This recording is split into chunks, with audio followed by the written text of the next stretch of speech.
Welcome back, ladies and gentlemen, to our final series of the night here at the SSL Challenge. I am newly ramped up and, what does the Marines say, jacked up and ready to go. Yeah. Oh, we had a nice 15-minute break in between our games. Yeah, we went into the bathroom and, just a little something. Ah, that's the stuff. Exactly. We're ready to go now. We had a nice long break. The end of that series was getting a little bit tedious. Tedious. That is the exact right word. Because Sue, he was so far ahead, but he couldn't win the game for like 5 minutes, but finally he did. But anyway, we're going to be jumping into our final series of the night. Rogue here, stretching. He's starting this series at 1:20 a.m.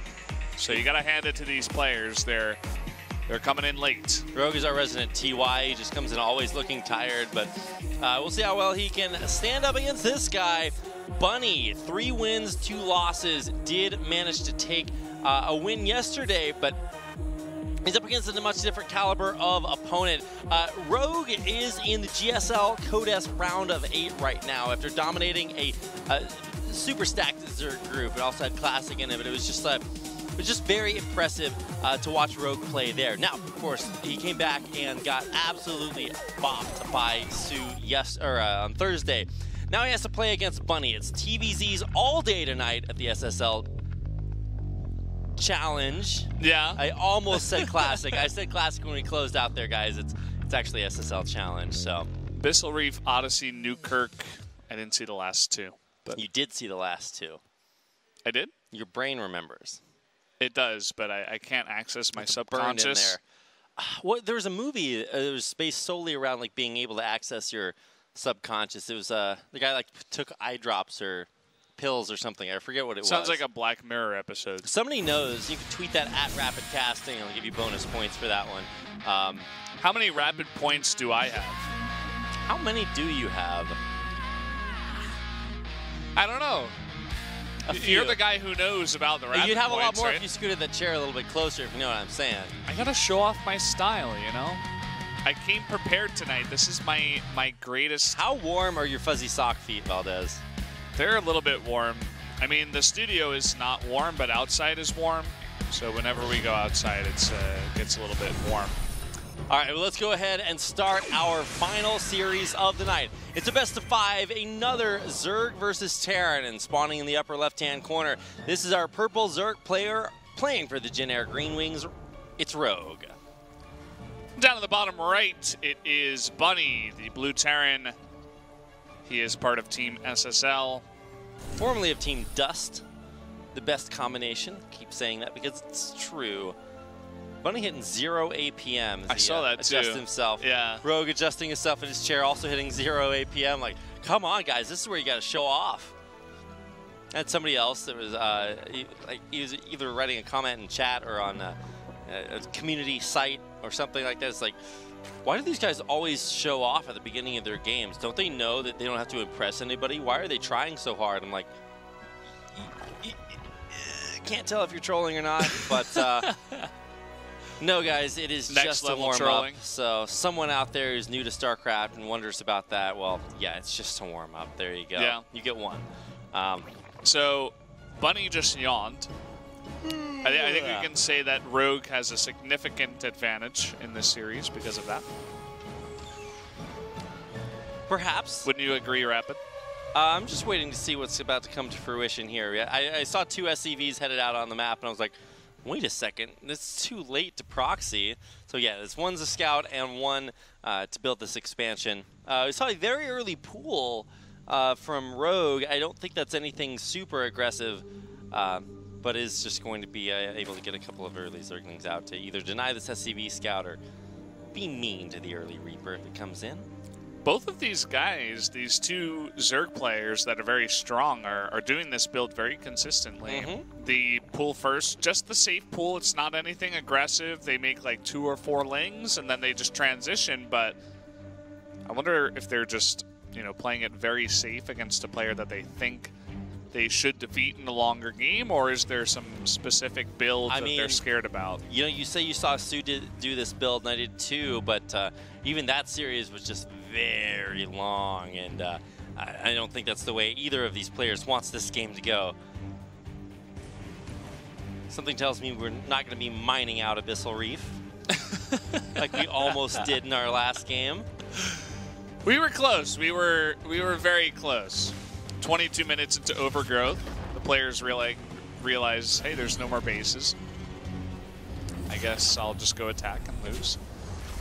Ta-da! That's how it happens. Yeah. Not with a bang, but with a whisper. Isn't that how they say we're all going to go out eventually? Yeah, but this time it's in StarCraft, and I have to cast the game, so. Can't run forever, SCV. Even though it's underwater, that suit is not designed for swimming. Whoa, the luckiest Reaper. Oh. He's doing just swimmingly now. He is indeed. The Lings are on the chase, though. Wrong direction. Yeah, sorry, Lings, you are dumb. You're telling him like it is, Rabbit. I am. No, you are not. Stupid Lings. Not smartlings. Dumbling. there's like speedlings, cracklings, dumblings. Smartlings, dumplings. Yeah. No, I actually had some really good meat dumplings the other day. Got them down at the shop. Oh man. not to be confused with kimchi. This is hurting my brain. Kimchi dumplings. Had some of those too. Well, that speed overlord that Rogue got in, he's trying desperately to scout what's coming out of the starport, and he will be rewarded. He's coming back again. He's like, what are you making? Whoa, will he see it?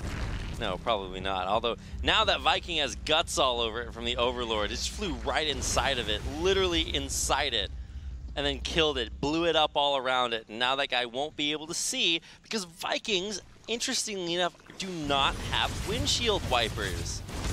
That's not very good that they don't have windshield no, wipers. No, how are they going to see these through the Overlord guts? You got to land that. You have to make the SCV come over, clean it off. It's not even the SCV's job. It has it do that with a drill and a clamp. I don't know. Lining them up. Actually, a nice split. Not lining them up at all. Yeah, it's pretty ridiculous spread. How does he do it without even trying? That was one of the most vulnerable mineral lines I've ever seen. Yeah. The 4 Hellions. Oh, are you going to get into the main? No. Well, I mean, yes, but not really. Bunny's going to be like, what the hell? How am I going to beat this guy after that? That's like more a morale boost for Rogue than anything else. I mean, it also did save a lot of his economy, but Overlord came in and got a good scout of the follow-up in the production. Okay, well, the game goes on. What? This is okay, this is definitely Rogue that we have in the booth. I tell you, man, nobody does it quite like Rogue. He is, oftentimes you see lesser players go for strats like this, where you're like, okay, well, I'm probably not going to be able to beat my opponent, so let's go for something cheeky. Those aren't banelings, those are queens, and they have tons of energy, and but is it enough? A lot of times you see queen drops comboed with something. I mean, these transfuses are cool and everything. Actually, the SCV is getting stuck and they can't come in here to deal damage, but picking that right back up and getting out, that's a cheeky little drop. But killed the Viking before he picked up. Okay. So he got away with the Overlord. What a play. Okay. Look at his drone count. With that aggression, with the 4 queens, generally you think about queens as a defensive unit, but just one little Ling Queen attack maneuver, and all of a sudden Rogue has the safest 72 drones I've ever seen. I mean, they are very safe, Valdez. I cannot fault you on that. Let's see, each base has like maybe 16 workers at it, so that's what, 30, 48, and he has 72.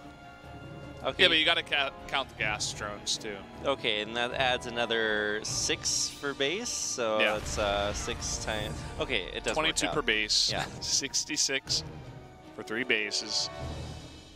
Wow, Valdez. Yeah, it's almost like I've done this math before. Doing that math on air, I tell ya.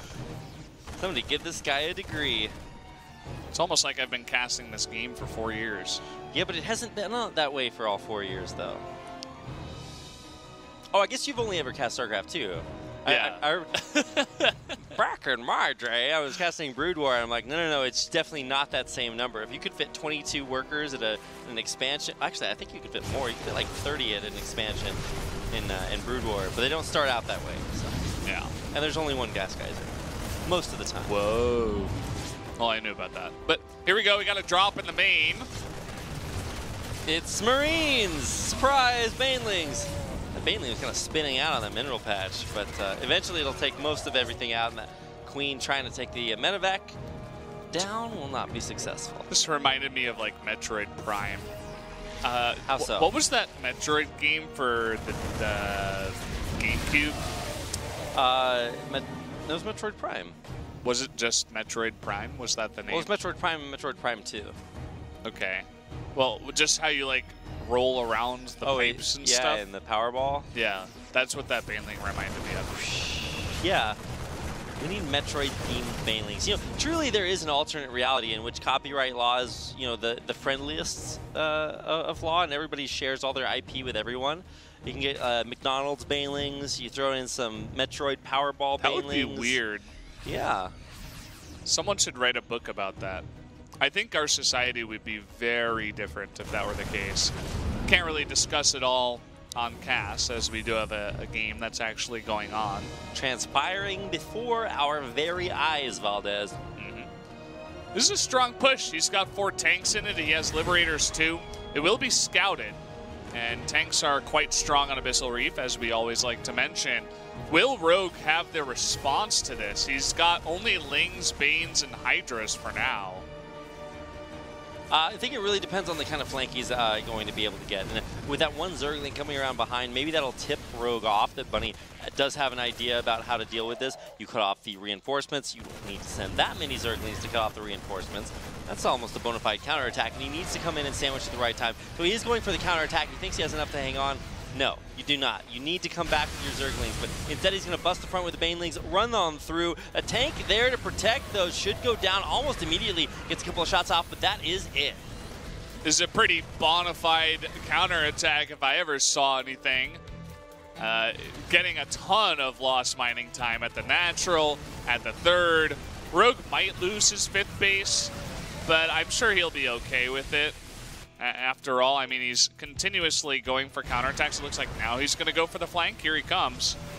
Taking out a couple of those siege tanks, they're actually a little bit unprotected. Baneling's rolling through, and okay, he only takes out 2 tanks, but the counterattack's still going on, and he is actually, okay, wow, nice clutch repair there. Good micro by Bunny, and he is going to be able to push forward and recover to these Liberators and take out the base.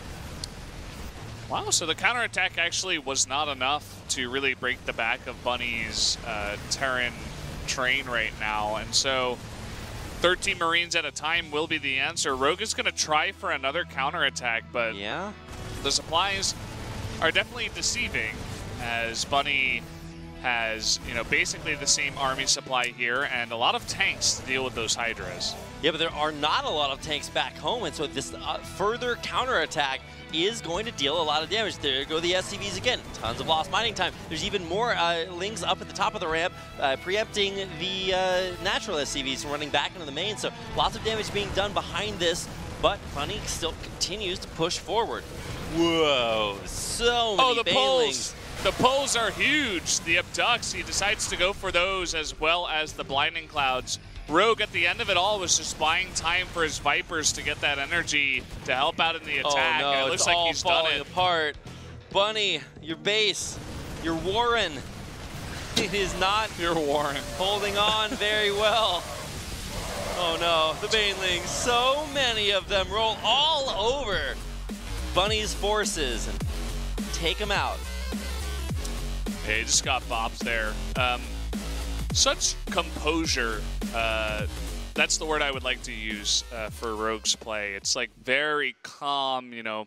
He never freaks out. Whenever he goes for an attack, he's always very sure about it. He's like, yeah, I know I've got time. It's Abyssal Reef. He can't really break up the ramp. He might be able to get my 5th base, but that's okay because I'm buying time with my counterattacks, with just slow and steady Baneling pushes into his tank line.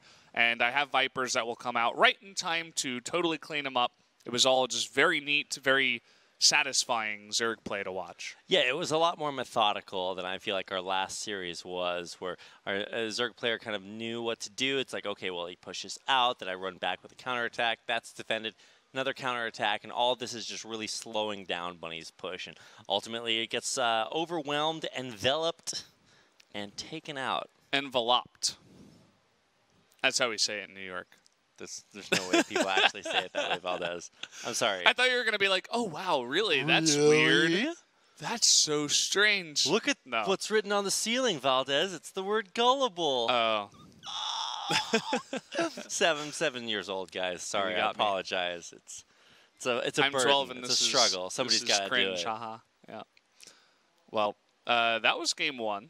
Rogue definitely showed that, like, he is here to play now. His first series against Sue was like, okay, I beat you in GSL, so here's a game. I guess, you know, this is fine. It's SSL challenge. I'll take the GSL one and go to the round of 8.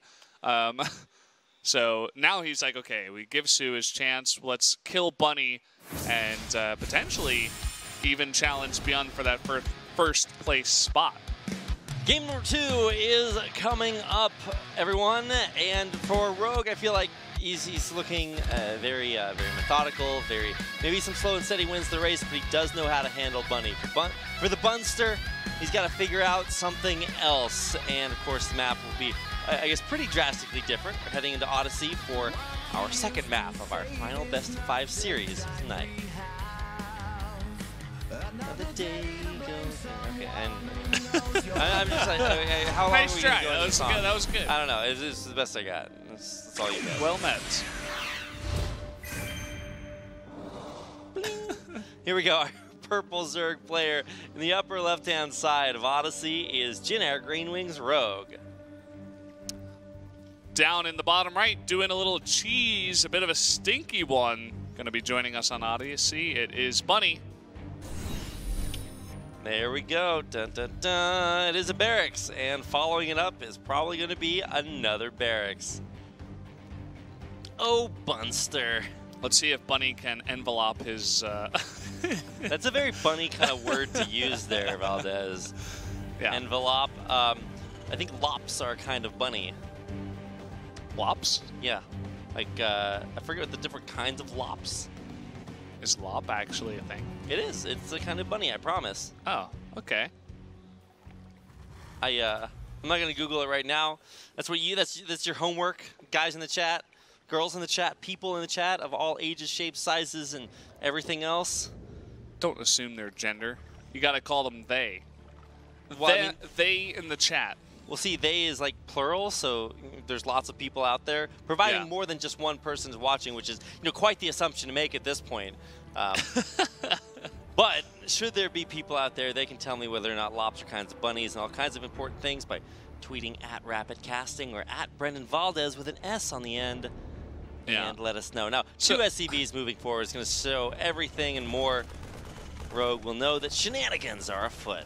The interesting thing about this is that he's doing 2 racks, no gas, only marine.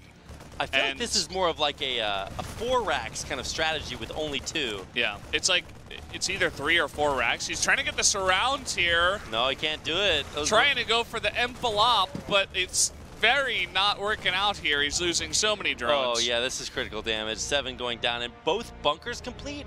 How is that now? You have to stop these Marines from getting into the bunkers! No! That was so close. That Marine had 1 little scratch away from death.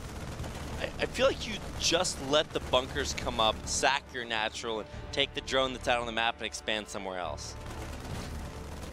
I mean, I like that idea. This push will be cleaned up eventually. Anytime you get Zerglings on the production that's proxied, this is just not going to go very well. However, critical drone damage has been done, but oh, it's a full wall off. Wow.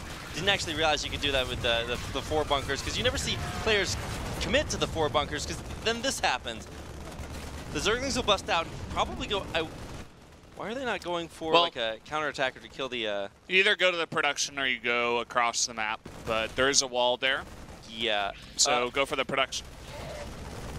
That is what he is going to do. He is going to lose this hatchery unless Rogue can make a final last stand. This is where you pump out queens and infinitely transfuse it. Here we go. So he's going to be able to kill the SCVs first, because thankfully the AI does target the workers instead of just running for the bunkers. But he'll be able to go into the second one. Don't tell me he gets the salvage off on that. And, wow, he actually did get this. Yeah, not going to get it here, but at the end of the day, this will go down. And now the barracks are in the air. and he's struggling to make things back at home. Can he actually get there before there's any attacking units? It's only 2 army supply, and there it is on your screen. I think he should be able to. He's running on over. He doesn't have speed. Okay, he's gonna give up on the idea. I feel like he could have gotten critical damage done by going out there. Okay, all right, so Rogue knows best, and that is certainly true, guys. So he does defend inevitably. That was a super hard push. I haven't seen a strat like that in a while, committing to 4 bunkers at the front. Ideally, you just keep rallying the Marines to unload from one bunker into the next bunker, into the next bunker. But Rogue just had just enough to bust out of that. Guarantee you everybody in chat dies to that strat 100% of the time. Now they're all GM, man. Oh, yeah, that's true, actually. Yeah. That second CC is really important. Rogue needs to get a scout on that in order to really know, what kind of shape Bunny is in terms of his production. But because of what Rogue had to deal with, he doesn't really have an answer. There's no, Overlord speed. He's trying to poke up the front. He sees one orbital, but he's going to have to rely on this Overlord down in the bottom left to really get a scout on that 3rd CC. Should be able to, eventually. Savage. Not even a chance. There it is. There we go. It now did run the away. Thing I said it was going to. Yay. All right, so the in-base command center has been scouted out. The army supply was pretty dire there for Bunny as he was floating his racks home, but as they make it there, the rest of his base should kind of fall into form. And there's a 3rd base on the way here for Rogue, recognizing that hopefully he has defended enough for the time being. Yeah, Rogue looking to explode with economy eventually here. He's making nothing but drones and hatcheries and overlords. Oh my. He's actually going into a lair. Okay, wow, that could signal that he recognizes, okay, well, I just need to get precisely this number of drones and then go back in for an aggressive strat of my own. Probably he's just going to look to stabilize and then have the tech advantage when Bunny does eventually push out. But kind of remarkable that Bunny has gone for such a hard early contain and that things have kind of stabilized at this point. Yeah, sometimes it happens this way where I feel like players have gotten good enough to the point where I think Artosis was talking about this earlier today in GSL, where it's like eventually you figure out a build or a unit to the point where it's like early on in Wings of Liberty, Banshees would end games because players would, even when they would expect it, sometimes they would just like mess up and they would just lose. But now it's like, of course, if a player goes Banshees, yeah, you need to deal with it, but it's not going to end your game. And now it's like, Bunny goes for this kind of big forward position with the proxy, and even though Rogue scouts it late, he's still able to hold on, whether that be by a fault of Bunny or by just Rogue understanding how to deal with the build. It's just like, I feel like we don't see a lot of games ended by like crazy proxies or weird builds anymore. Zerglings trying to get right underneath these medevacs. There are a few banelings, but you don't want to get dropped on. So he's using great control and awareness. Rogue will push Bunny back out for now. I love the creep spread out front. Rogue is really starting to get on top of preparing his base, setting everything up, and even though he might be a little bit behind schedule in that early rush, he has definitely stabilized at this point. He's taking a macro hatch instead of his normal 4th. It's interesting to see. I think he wants to keep a very compact base and tech up to fast hive, play it a little dark style, if you will. Yep. The high queen numbers out front. Reminds me a lot of Sue, who would do this too, but for Rogue, and I think a lot of Zerg starting to go for this just very, very high queen number. Queen's pretty good early game. They certainly help you kind of fill in the gaps as you head up for higher tech. Little drop over here is spotted. These Hellions not long for this world. Even the spine crawler on the high ground getting into it. Only a single, oh wow, poor drone is forced to cancel the hatchery almost instantly and still dies. Ugh. Not a good day to be that drone. Or any other day, I suppose. No days are good to be that drone. Yeah. Valdez. Well, being a drone is just not very rewarding work. I have been there, done that. Not only played Zerg and had drones, but been a drone myself, and it is not. Nobody wants to sit in a bookkeeper's booth mining minerals for somebody else. That's for sure. Would have to agree. And Rogue, I like this style. I would love to see this 4th base come down now that he's gained a lot more map control. The upgrades are pretty late, as you will notice the observer is pointing that out, especially compared to Bunny, our turn player. So yeah, this game is going to look pretty strange just because of the way that it opened up now that it's stabilizing. But I'm glad you pointed out the upgrades. At least that will be in Bunny's corner. I love that Bunny has gone for a Baneling speed, great creep spread, and has been very active with his Zerglings out across the map. But finally, Bunny will find an avenue into the main base, force a big pull, and plant the Widow Mines, both of which will go off. Now, can Rogue find the angle that he needs with the Baneling connection? Well, not quite the connections, but does push that back out. Now, here comes some Banelings trying to roll around and get an angle on the SCVs. Thankfully, they are pulled just in the nick of time. They see me rolling. They're pulling their SCVs. This is a nice play by Bunny to come in and counterattack. Unfortunately, like many of our turn players, they did not actually click on the hatchery, and so they do not finish it off. Nice on Burrow here, though. I might get this hatchery. This is a good spread. See how good the Baneling hits are. Nice Hellion or Hellbat up in the front is actually tanking so much damage. Is there enough to take that base out? I guess there is. A counterattack, though, coming in should get at least a little bit of damage done. Rolling in the Banelings. Nice splits, though, actually keep most of this drop alive. Doing a huge number here at this 3rd base. 17 SCVs go down. He loses his 3rd hatchery, but he does have another one. This game is getting extremely scrappy at this point. Yeah, man, it might as well be the evil shorter brother of Scooby-Doo. Exactly. This is him in another, you know, as a StarCraft game, I suppose.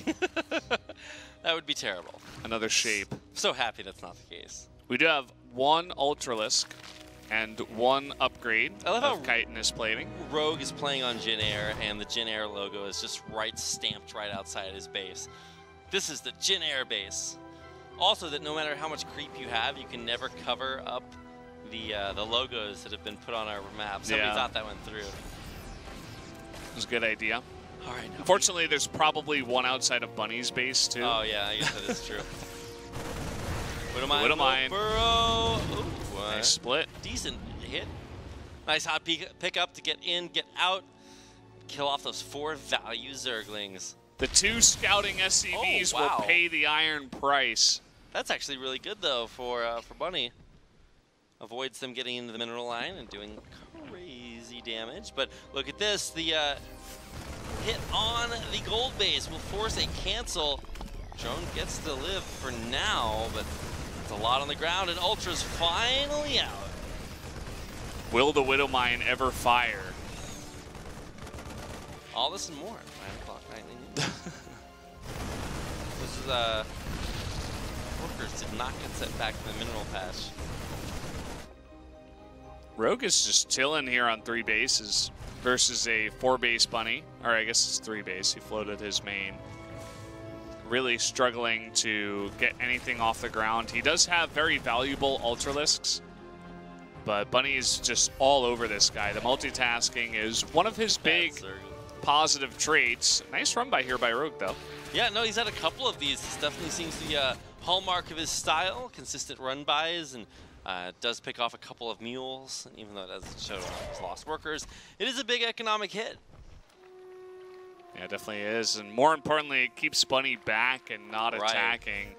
Buying a lot of time for Rogue to potentially get up a gold base. If he can get that gold base, I think Rogue is definitely still in this game. Definitely. It's a very hard gold base to hold, though, just because you can't siege it from the low ground behind the minerals and deny mining. Oh, and this is that very dangerous spot that Rogue is going for, trying to get Infestors and Ultras up while going for 2-2. He's maybe a little bit behind on upgrades as 3-3 is about to finish here for Bunny, and oh, this is a very scary moment to be a Zerg player. Yeah, it definitely is. Look at that army. There's not a lot of AoE, but it's just mass amount of units. Definitely going to be very hard to deal with. We do have a Liberator, a couple of Liberators. This time, Bunny is prepared as he goes for the attack here. I'm curious as to how many Ultras Rogue has been able to squeeze out in this game. He does have that chitinous as well, even though his actual upgrades are not that great. Okay, maybe he's found an angle. Doesn't look like it. It will slip by, though. Oh, wow. Actually, 6. Yeah, better hit than I expected. But imagine if those Banelings were in the middle of that army. That would probably be a little bit of a better use. But still, harassment effective. Only 40 workers for Bunny behind this, so the massively worse economy. How about some burrowed Banelings? Win behind undetectable units. Let's see them. He is scanning his way forward, though. Yeah, and you don't want to burrow Banelings on creep anyway, because they just get scanned like that. Doesn't want to commit fully to this, but turning around the other side, the Infestors actually do get a couple of nice fungals, but there's no supporting units. There needs to be Zerglings, there needs to be Banelings, and there really is just not a lot. Those the Infestors trying to throw down the fungals they need, but there's no units to kill the enabled or disabled Marines. Ultras are pretty good, but I'm not sure if they're this good. They're trying their best, even with all the transfuses. They just, as you said, they don't really have anyone else to help them out. The Queens go down, the Ultras go down, and it looks like we're going to have another tied series in this one, Reed. It certainly does, Valdez. I like I said, when you're down on the low ground, you can deny mining. These counterattacks are not going to be effective. The zoom in. That's the sound of Rogue, Fly Better flying out of this game. GG. There it is. He's playing this song right now with his hands. That's how you play dubstep, by the way, guys. Rogue is listening to it in his gigantic headset. So we do not have gigantic headsets. We have actually quite small headsets. They're nice. I like them better than the ones that just stick to your ear. Oh yeah, like the tiny ones. The tiny ones. Smaller than your finger. Bad times. Not a fan. Small fan.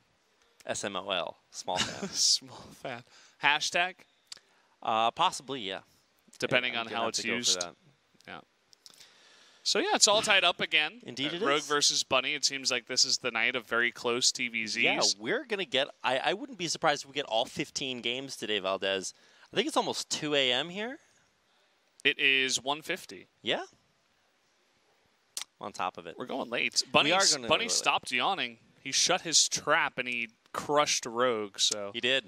It's pretty nice. Yeah, that was really well done. I feel like it's easy to forget how that game started and just judge it by the ending. But at one point in that game, Bunny had a wall of 4 bunkers right in front of Rogue's natural. So it's very remarkable that the game stabilized the way that it did, and definitely could have gone either way. After that defense, it was a lot of damage done early to the Zerg player, but Bunny was able to pull back and wall off and defend himself. So hopefully we get a little bit more of a standard game on our third map of the series. I don't know. It's really hard to predict at this point. I would say that Rogue is maybe the better player overall, but it doesn't matter. When he looks so calm. Series. So collected. So cool, calm, and collected. We'll see if that helps him win. He's got a blue tie on his Jin Air shirt. I think some of the other players have red ties. What does it mean? Maybe it's the summer outfit. I'm not sure. Well, here we go. Let's go ahead and get into our third game of the series. This is our Zerg player playing for Jin Air Green Wings. It's Ro. Down here in the bottom left, in the blue, it is Bunny. Neither of these guys have as good summer fashion as I do. That's true. Today. Really tried to step it up a notch today. I will say Jockji is kind of giving you a run for your money. He came in with no socks and sandals. Ooh, big mistake. Everybody knows you gotta protect your feet when you have sandals, right? Yeah, because it's not like the sandals protect your feet. Exactly. So you gotta be smart, guys. Yeah, be smart like Valdez and Jockji. No, not Jockji. Oh, not Jockji. He didn't wear socks. Hey, he didn't come in barefoot. It's something. That's true. What if you were one of those guys that walked around barefoot? Would we look at you the same? Which guys are these? Is this a straw man argument? Steve Jobs. He walks around barefoot? He used to. Really? Yeah, when he was, after he dropped out of college, he like hung around the campus and he would walk around barefoot. He was like the local crazy dude. Well, he's the local, fabulously wealthy, famous, awesome Well, dude. he wasn't at that point.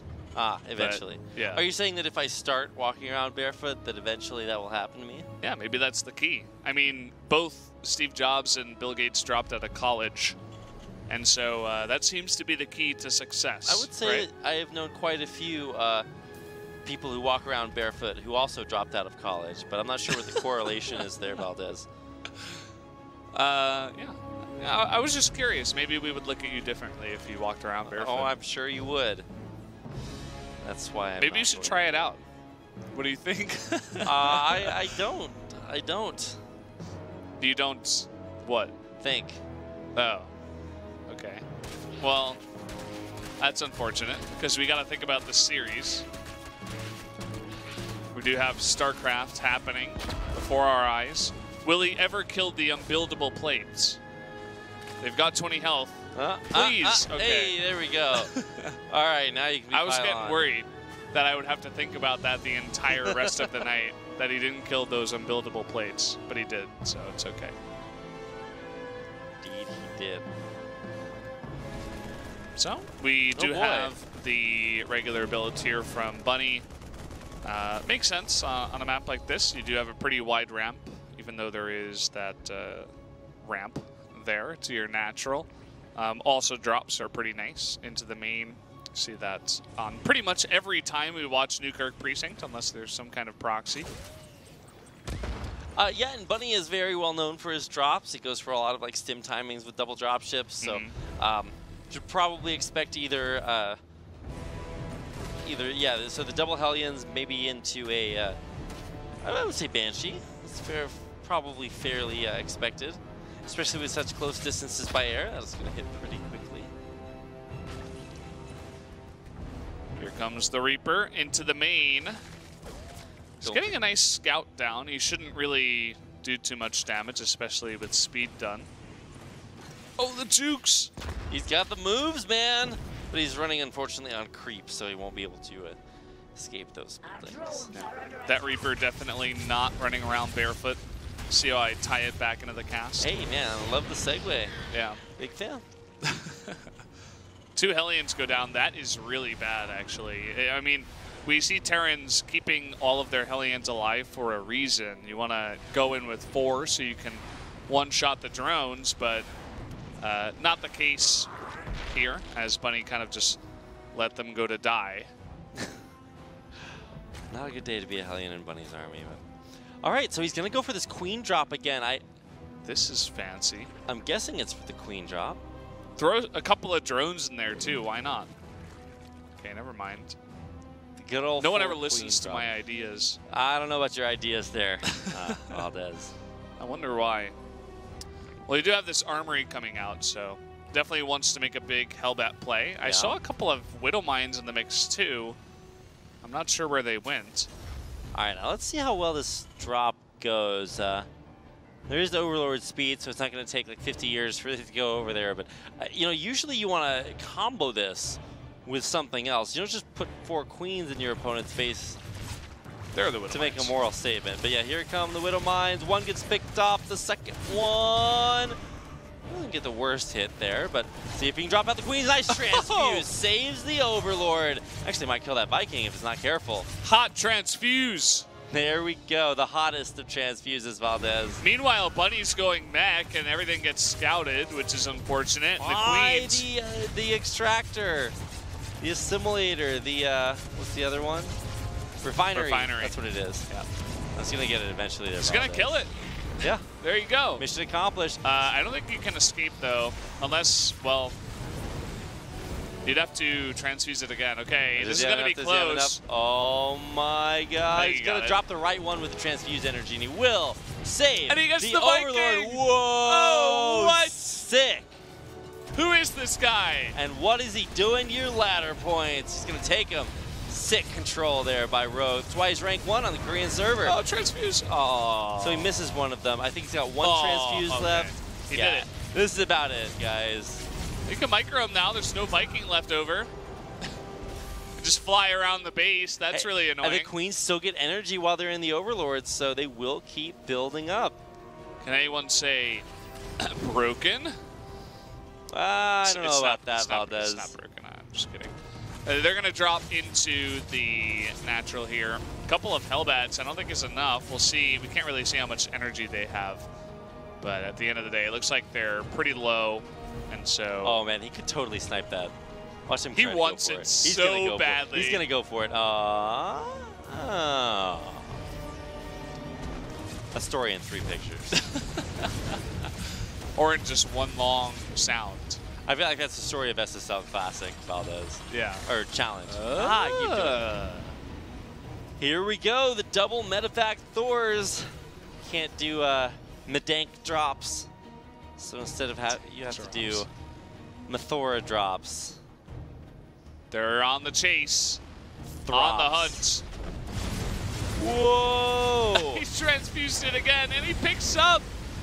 Are you This is like the great escape right now. What is going on? Bah, bah. You got to transfer to the other Overlord here. What a man. Okay, well, here come the Lings into the third. And the wall's not up yet, so they could get a nice run by, but instead, just going to run back as those forces from Bunny come up. Like you said earlier, Valdez, Bunny is going to be going mech this game, so Blue Flame tanks and more Hellbats on the way. I love that he's actually, morph the, I don't know what you call that you do to the Thor. Transform? Transformed, there we go. Every, you know Transformers? You ever seen? You ever Robots seen that? in Disguise? Yeah. Oh. Whoa. Close. That stutter on the Hydras is pretty costly. Infestation Pit gonna join the rest of her tech brothers in the base. So do buildings have genders for the Zerg? no. Okay, just checking. I was just, I don't know. You know, the next question is how do you tell? And I'm like, okay, well, probably that's a question for another day. Is that the only way to tell a person's gender, Rapid? No, the building. A building's gender, yes, Valdez. Oh, okay, okay. I'm still a little bit curious about that. I thought maybe I could catch the you whole in inanimate a bind. object thing. I'm still not clear on that. If somebody can enlighten me, I'm just like, I don't know. Someone write an essay for Rapid, send it to him. I look at DM him directly. Look at a chair. I'm like, well, that's a face only a mother could love. My chair's pretty ugly, man.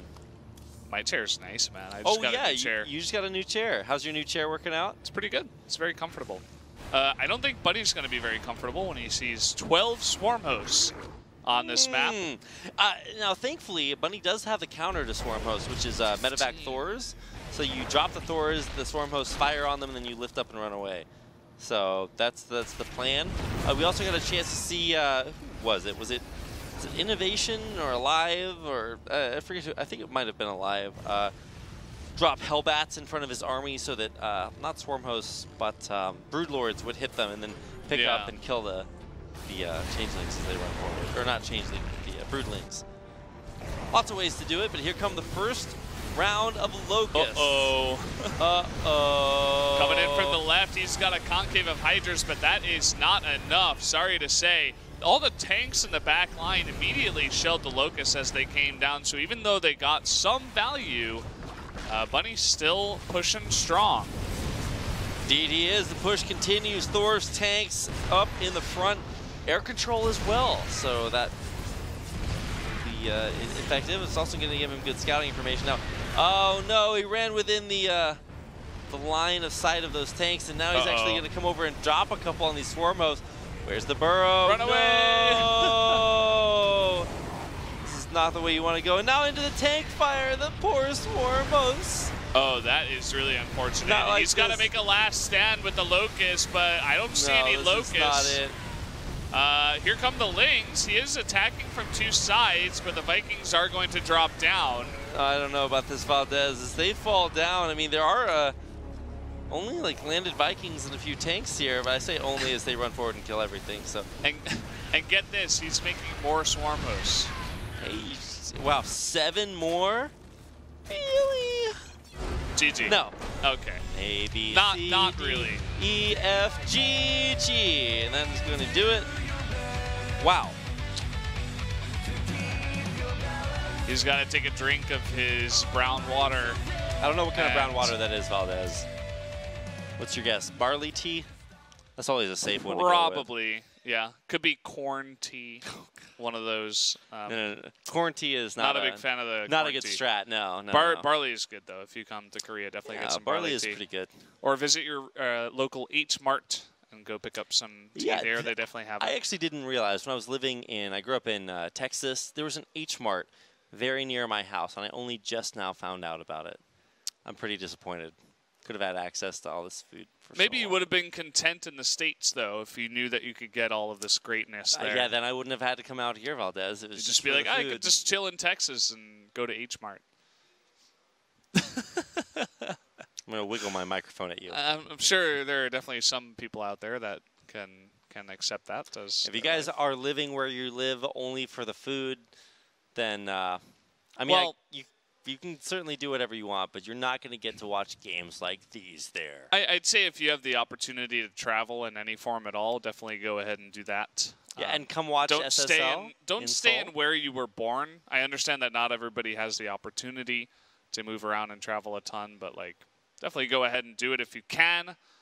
Take a bike and just bike somewhere. I don't know, do something. Just get out of your hometown. Definitely is good learning, but Rogue is going to have to do some good learning as we are jumping into his match point. He is down 2-1 against Bunny, a guy who is definitely proving that he's just not going to be one of these walkover Terrans we have in SSL Challenge.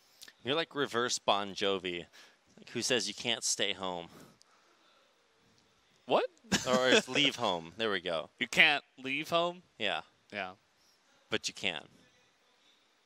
Yeah, you can. I mean, you can always. But you can also go home. The truth is that song doesn't mean anything. You can do whatever you want with your lives, guys. That's the moral of the story today, and the moral of the story for Rogue is that he needs to win this next game if he wants to stay in the series. I coalesced it. That's your word of the day, guys. I like some of the other ones you used. This one's a little bit more versatile, more usable. Yeah, that's true. Well, this is the map that we actually don't know because I could not access my subconscious brain to figure it out for you guys. So we'll find out when we hop on the plane, and it is going to be Ascension to Ire. Ta-da! The mystery is solved. It's our purple Zerg player in the upper left-hand corner of Ascension to Ire. This is generic Green Wings Rogue. Just taking a deep breath. Just feeling the pressure. Let's all take a deep breath with Rogue. He doesn't want to be hop-on-popped by the bunny down here in the bottom right. Deep breath. I highly recommend, guys. Best things in your life are probably things like stretches. Stretching also highly underrated, and deep breaths. Do a lot more of those, you'll be a happier person. Better at StarCraft. Yeah, I heard it worked pretty well for Rogue, right? Yeah. Okay, it's important for casting, for sure. What could we do here? Well, it's a DBZ. It's the only matchup we've seen tonight. We've seen a lot of different varieties. I feel like going for this early pool is something that Sue and Rogue both do pretty consistently. So it's early pool, no gas, and then straight into, or early pool with gas, and then straight into expansion. Yeah, it's funny to see both of these top Zergs consistently do this over and over, but I suppose there must be a reason. Definitely is strong against the build that Bunny chose when Rogue did go hatch first. So maybe after that game, Rogue was like, okay, well, I guess I can't go hatch first just in case you cheese me. But so far, Rogue is not proving to everybody that he is the better player here. I feel like Bunny definitely has been making better, more solid decisions over and over throughout the course of this series compared to Rogue, who has been not really impressing me too much tonight. This doesn't look like the Rogue that stomped his super hard group in GSL and laughed his way out in first place. You know, I'm glad you bring that up, because you say, okay, well, what does it take to make a great player? Is a great player a player that, you know, wins against strong opponents, that wins tournaments, that is just consistent? Like, you know, what is, you know, a player that has, you know, what it takes to, you know, hang on to in the annals of history? There's another word of the day. The best answer, at least from my perspective, is that, you know, when you win a part of a tournament, when you beat a strong opponent, you're like, wow, this guy has what it takes. But maybe he's just a player with, you know, high highs and low lows. Does that make a great player? Is a great player somebody who's like very adaptive and, you know, has what it takes to beat any opponent, but might not do it all the time? I think the best definition for me is that you're a player that can beat anyone and shows up when it counts, and that's what matters the most. I feel like if you're just the best player on that day, but then you suck every other time, then I don't really know. I don't think that makes you very great. Yeah, you can win a tournament, but can you do it consistently is the key for me. Yeah, definitely consistency is big. But I also think, as you were talking about before, like showing up when it matters definitely is a big part. It's part of the reason why we say that Sue is one of the best Zergs, one of the most consistent Zergs, but still, he doesn't have a championship. In order to be like the best player, you need at least one championship, I'd say. Well, and that's why he's still struggling. It sounds strange to say that Sue is not a great player because he has been so consistent. He definitely is. But I would say that he doesn't show up when it counts. In fact, he routinely does not show up when it counts. Things like, you know, round of 8 here in GSL, every finals. He is very good, and the ability to make it to the finals is definitely something that should be commended. Now, for Bunny, a player that's never made it there. For Rogue, a player that just finished looking insane at IEM's Shanghai. So, I mean, if you can do that, then I would say that is definitely showing up when it counts, but you do need to do it consistently. And of course, making it into SSL Premier would be a great way to illustrate that. That's one of the things that drives me insane when I get excited about players is inconsistency. Like, I remember Deer back in 2015, where it was like one day he'd show up and he'd defeat Zest, and we're like, wait, this guy he just lost to like Boom Boom Prime yesterday. What's going on, you know? Especially because in Pro League we used to have predictions, right? So I'd be like, yeah, Deer, he's doing so well today, and I would predict him to win in a relatively easy spot, and then he'd get crushed. And I'm like, I don't even know what to say about this player. So I was frustrated with him for so long, which is why I'm really excited for him nowadays, because he's extremely consistent nowadays, and he's just practicing harder than ever. Definitely something we can say about Bunny too. I don't feel like he's on the level of Deer just yet, but he's definitely slowly becoming more consistent and better over time, which is always exciting to see with some of these StarCraft pros. All right, so if you're Rogue fans, you're rooting for a comeback. If you're Bunny fans, then you just want to close things out. With a boost across the map with a couple of medevacs, this actually is a big swell for Bunny. He's going to have a lot coming out there. He's got this Hellbat Morph right now, and there's plenty of queens at front. Wow, 6 queens. That's going to take out the Viking if he wanted to commit. He doesn't, but clearing out plenty of creep tumors. Actually doesn't get the money scan on top of the red. That scan was pretty awful. Kind of a missed opportunity there. Half the scan was on an area that had no creep. That was gross. Yeah. I don't want to see that scan ever again, Bunny. You hear me? Put that scan and you bury it somewhere deep. I'm not sure about how good that scan was either. So a couple of scans. I mean, any little bit of creep that you can deny is a victory in its sense, but scans are money that you can use to fuel what is now a very high number of barracks producing behind this. Okay, trying to come in here and micro against some queens. What was that movement? I'm so confused. He's going to lose that medevac. Yeah. Oh, he's baiting them. Here we go, right from the right side. Oh my God, that was awesome. How do you do the things that you do? Crazy amount of banelings, though, here. That was genius. That was really sick. Also a drop in the main. 8 more drones go down in the parade push. He baited me. Yeah.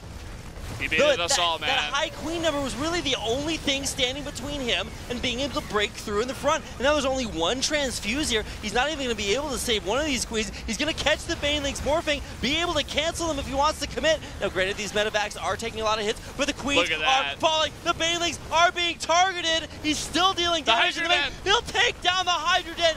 Bunny, you're so cute. Your ears, they're so floppy. Look at Your Rogue. micro, it's so good, and Rogue knows he just fell for the bait. The mule, just insult to injury. GG. Bunny, damn, man. It feels good. What a beast. He doesn't even look like satisfied. Business but he as just usual. Crushed that guy. I love it. That was so That was cool. so sick. I'm like, wow, that's bad control, because it's an instinct reaction. You're like, okay, well, that's just not the way you're supposed to do things. So it's like flying your medevac into 6 queens, but he kept it just barely alive on the edge, and he's like, hey, come at me. And then Rogue stepped 1 step too far, and then the stim from the right. I don't know, 4 or 5 queens go down, and then the micro against the banelings on creep. The consistent... by the way, the thing that you guys don't see is the consistent parade push and macro that he was doing the entire time. That was like, I don't want to say he's innovation, but that was like innovation-esque, where it's like the nonstop, Marines continuously coming over. He never skips a beat, never loses a cycle at his barracks, and that's part of the reason why he was able to do that. Also, multitasking the drop in the main, targeting down the Hydroden after taking out 8 drones. It's like... That was an exciting way to end the night. That was pretty sick. I'm not going to lie. We were talking about what is greatness, and we were like hyping up the Bunny story, like he's slowly getting better and better. And well, that was definitely a game to make a great case for Bunny, I'd say. I would say so as well, Valdez. That was very exciting. What a way to finish things out. Very sort of charismatic play style. Wow, I got to go back and watch that again. That was clippable. So guys, good job.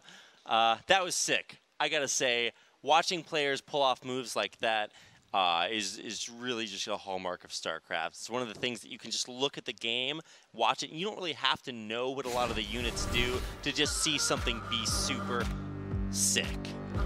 So there you have it. We had 2 3-2s, Byun and Sue taking their time with their food of Impact, and Jockji, who made it interesting, and then Bunny taking out Rogue, who was our overdog, and Bunny, our, underdog, coming in and really crushing Rogue in that series. The Bunster pulls it out in the end. 14 out of our possible 15 games, so a very late night. We're going to finish things up here at 2:16 in the morning, I guess. Wow, what a late night. This is the way our rankings will finish up for tonight. Wow. Well, there's a very clear spread between the top 3 and the bottom 3. The only thing is that we thought Rogue would be in Bunny's spot. Yeah, no, Bunny really crushing it this season. He was undefeated for a long time and really looking good here, even in Stage 2. So let's look at the matchups coming up for the rest of the week. We've got lots of games on Premier, and then, of course, Challenge next week on Saturday. Live Maru Hero, Dear Stats Biol, and a couple of other names that I wasn't able to read before we changed the slide. Yeah, a couple of really sick series in Premier. It's going to be Innovation versus Classic to end that. I love that they're putting the hype matchups at the end. Yeah, it's really, really cool. Really the climax of the entire day. Wolf is going to be back, so I'll be casting with Wolf. Me and you were sticking together for a long time. We were holding down the fort there for a while. For like 2.5 weeks, I guess. Can we finish the show before Rogue walks in front of the camera? No.